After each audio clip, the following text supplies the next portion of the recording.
नवीन सरकार जाने वाली है, वह अपना अस्तित्व बहुमत खो चुकी है।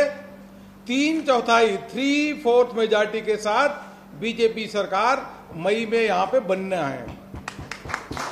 लोकसभा कि हम सभी सीटें जीतने जा रहे हैं। तामाने कोन अरुण सिंह महोदय कहउचंती ए जो 120 मिशन आरंभ होबार फसर फाटी गलानी, जो 3टी पर्याय सरीची सेइतरे बिजु जनता दल को जो प्रकार भाव में अकुंठ समर्थन मिली एवं विशेष करी